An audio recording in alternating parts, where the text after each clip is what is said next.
Hello folks, today is Friday, December 16th, 2022. As usual, my name is Jake Baldino, here to talk about the video game news that has been going on this week. It's been quite a week, so let's just jump in. First with some hot rumors. Now take this as an extreme rumor, take it with a grain of salt, of course, but there's actually some stuff coming up about The Last of Us Part 3, apparently. Now, this comes from a Twitter person, anonymous leaker by the username Viewer Anon, who, it could just be a random person on Twitter, but they actually have a more recent track record of getting a couple of things right, including leaking some details about the Last of Us HBO show, specific details and getting them right, as well as the existence of Crash Bandicoot 4. So, there's that at least. Some people are hanging on to this. Now, Viewer Anon suggests that The Last of Us Part 3 is well in the works, and it is Naughty Dog's next game after the Factions multiplayer thing that's going to be released. They talked about that earlier this year, but apparently right after that, The Last of Us Part 3 is their next official game. Now, people behind Naughty Dog, like Neil Druckmann and stuff, have went on record saying that they have an outline for a possible next game, but this is apparently now a real thing, again, if this guy is right. When somebody asked this leaker about what's going on with Uncharted, they suggested that another studio is working on it. Now, that could mean anything. Another studio internally, another small group within Naughty Dog working on it, or is Uncharted going to be outsourced or rebooted to another Sony studio? We don't know for sure, but me, at the end of the day, I personally was hoping for something other than The Last of Us Part 3. I'm not an anti-Last of Us person at all, believe me, but I like Naughty Dog enough that I just want to see them take on different things, come up with new things, or I'm going to be one of those weirdos still telling them to go back and make cartoon games. I want another Jak and Daxter, goddammit, but that's besides the point. If this stuff is even true, and The Last of Us Part 3 is their next game, there's also the big question, where does the story go now? It's the same question I had after the end of the first game. I have after the end of the second game. What do we do now? There's some open-ended stuff, but I don't know, man. On the other side of it, the money-making business side of it, I mean, another Last of Us game can make sense, especially if they're going off the momentum of the show. The HBO show, it seems like they're building this thing up to be a big deal. They released Last of Us Part 1, a cleaner, newer, more expensive version of the original game for more people to play, access new people, new players, along with it going on PC. So, The Last of Us is a ball rolling right now. It's a snowball thing. So maybe 3 is the obvious next choice. I don't know. They should stop and make a Last of Us kart racer in between. Okay, bad, stupid old game jokes aside, that's where we're at with this news, so let me know what you think. I'm sure you're going to have lots of opinions. In other news, Rockstar Games has been in the news because they unveiled a cool new flashy logo that people are oh my god, is it Grand Theft Auto 6?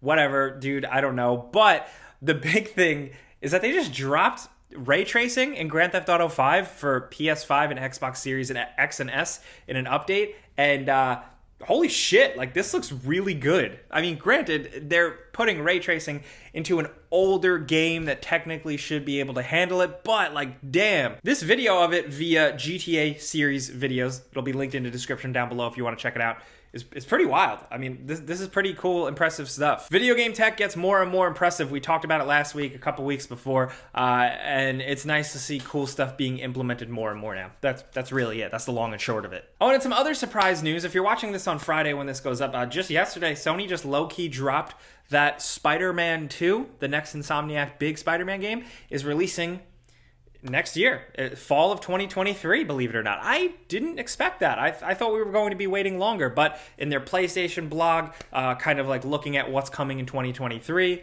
one of the big things right at the top was this: Spider-Man 2, fall 2023, and games get delayed all the time, let's be honest. Especially I don't know, I'm more used to things getting delayed so much because of the pandemic and everything that went on with development for the last 2 years, but even going back to normalsville, games still get delayed all the time. That being said, I hope we see it. Love Spider-Man, so we'll just have to wait and see. Sticking with Sony for a sec, also hot on the news is that apparently Guerrilla Games is working on a Horizon multiplayer game. Yes, a new game set in the universe of Horizon Forbidden West, Zero Dawn, but fully multiplayer. This is because of a job posting, and they basically outlined a multiplayer game with familiar characters and elements from the world of Horizon, which is pretty big. I've seen rumblings out there of a concept of kind of a Monster Hunter style game, in terms of multiplayer for Horizon, which, I mean, makes sense right? You think about the way monster hunting goes down in something like a Monster Hunter, and people love the hell out of that. So,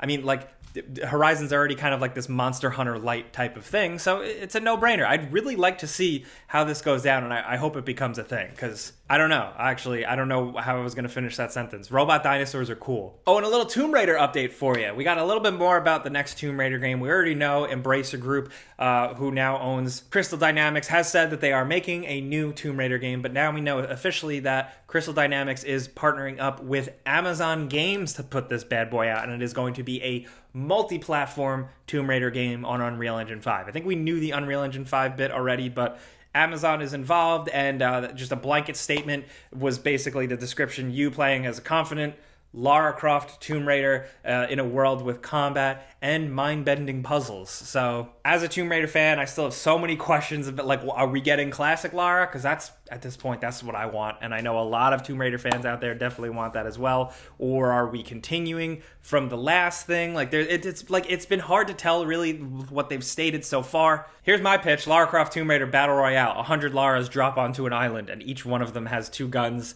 and they gotta fight a bunch of wolves. What? I don't know. Okay. Anyway, bad joke. Let's move on. I'm working this out, okay? I'm workshopping bits, okay? Next up, we have a little bit of Elden Ring news. Something I didn't acknowledge last week during the kind of Friday news show, Game Awards type video, because I wasn't feeling well. I missed some stuff, but Elden Ring, of course, won Game of the Year, and Miyazaki acknowledged that they are working on more things specifically with Elden Ring. We already talked about the PvP Coliseum thing that opened up, but apparently there is more to come. We know that they've been working on DLC, kind of, but to hear Miyazaki, head of From Software, acknowledge it himself is good, and the fact that he said several more things is pretty exciting. Along with that, more recently, Miyazaki and friends did the interview circuit, and they had a conversation with IGN talking about Armored Core 6, where, if you remember, we got that sick-ass cool concept trailer type thing, and the game is apparently coming in 2023. Well, he outlined that they are not specifically trying to make it a Soulsborne or Souls-like style game. Like, it's not going to necessarily play like one. Some people were kind of speculating that, where Armored Core old school fans didn't expect that. It seems like they're going to stick to the mecha stuff here from what they've said. However, he did say that there are going to be some really awesome boss battles, and that is a main focus of the game and kind of the challenge of that boss battle and outwitting them. But he said specifically they had not been making a conscious effort to try to direct Armored Core towards more Soulsborne type gameplay. And I quote, "Boss battles are the highlight of this game in this title. The essence of the battles, in which the player reads the enemy's moves and then plays the games with them, is of course provided, as is typical of From Software, but in this title, both the enemy and your own machine are aggressive and violent in their attacks. We are developing the game so that players can enjoy the dynamic and intense boss battles that only mechas can offer, along with the unique aspects of Armored Core." I'm really excited to see this one. As somebody who never really got into Armored Core, and I expect there's a lot of people out there, I think this is pretty exciting, but the fact that they labeled it Armored Core 6 specifically, in my opinion, seems like they still want to give those OG fans what they want. There are tons of Armored Core fans, so I'm really hoping From Software delivers. And while it seems like it's going to be hard to please new From Software fans and Armored Core fans, I think if anybody can do it, they can at this point. They earn the benefit of the doubt. And next up, this episode is brought to you by no sponsor. We have no sponsors for the rest of the year. We're wrapping things up here. I think technically this is the last Friday show of news, but you're going to be getting me every Friday still. I'm not going anywhere, but I just wanted to say, as always, thank you guys for watching. Thank you for being here. Thank you for dealing with or watching or clicking on the sponsors. However you watch us, just thanks for sticking around. Now, moving on, it's the end of the year. Just when you thought they couldn't have squeezed in another game delay, somehow they did. Warner Brothers has announced that the previous gen versions of Hogwarts Legacy are being pushed. So PS5, Xbox Series X and S, and PC versions are still launching February 10th, but the PS4 and Xbox One versions are dropping April 4th, and the Nintendo Switch version is coming in July 25th, and I can't imagine what the Switch version of that game is going to look like. I don't think it's streaming. I should look into that. But yeah, that's where we're at. Final game delay of the year. Hopefully, nothing else squeaks by. But yeah. Also, some stuff I just wanted to link in the description down below. Some reminders, stuff like that. The first is the trailer for High on Life. That dropped this week. People seem to be playing that and enjoying it. I haven't jumped in yet, but we might be doing a before you buy on this one over the weekend. I'm not on that, though. I need a little bit of a break from before you buy videos. But yeah, also, The Witcher 3 next-gen update did drop on PS5 and Series X. It seems like, for the most part, It's a pretty banger little update. The PC version still has some quirks that are getting worked out, which is really unfortunate, but otherwise, just some thoughtful little implementations and improvements here and there. That's just a nice reason to revisit The Witcher 3. One of my favorite games. I'll always take an excuse to do so. Also, Crisis Core dropped. There's a trailer for that. It seems like people are really, really digging that. A lot of stuff floating, a lot of memes floating around out there I appreciate. And also, two things I linked. The first is Hideo Kojima's new studio. This is like a flashy, almost like billionaire YouTuber style video game studio. Like, it just looks crazy. It's absolutely insane. Good for them.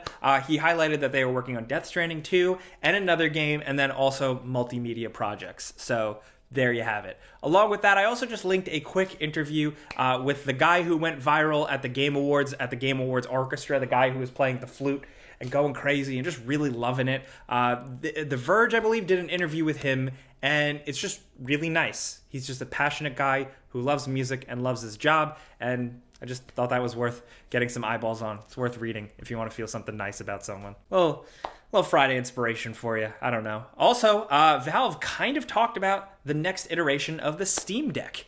Yeah, in an interview with The Verge, Valve let Lawrence Yang and Pierre Lugraffe, if I'm saying his name right, to just kind of do a full-ranging interview, and they touched on a lot of things. Number one, that they still want to revisit the Steam controller and make a Steam controller 2, which is cool for a very specific group of people, you perverts. I'm kidding.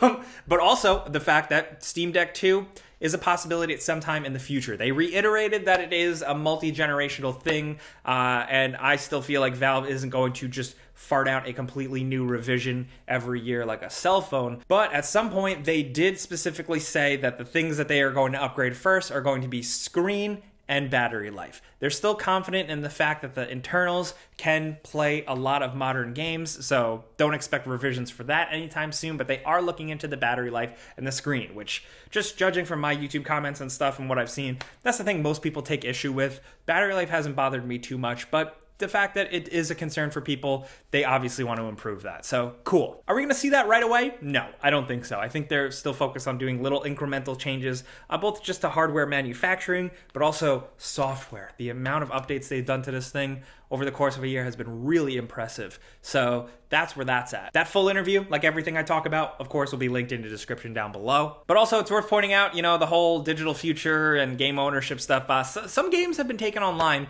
by Epic. They have shut down servers and online services for a handful of games, including old Dance Central games, old Rock Band games, specifically Rock Band 1, 2, and 3, and the Green Day and Beatles Rock Band games, and the old Unreal games, like Unreal 2, Unreal Tournament 2003, 04, and Unreal Tournament 3. They did announce that they are bringing Unreal Tournament 3 to Epic Games, and they're going to bring it back as a thing with Epic services specifically, but Unreal Tournament 3, really? Wouldn't have been my first choice, but also I'm not the expert. I'm more of a Quake Tribes guy. But yeah, as the generation grows and the span widens, shit's gonna move fast and loose. I mean, just look at the entertainment industry and look about how many things just suddenly. The fact that HBO announced that they're just taking Westworld off of HBO Max is wild. They just made that show. So just pay attention and be an informed consumer as the digital future continues. Now, finally, let's just talk entertainment real quick. Couple of new announcements. The first is God of War, the show.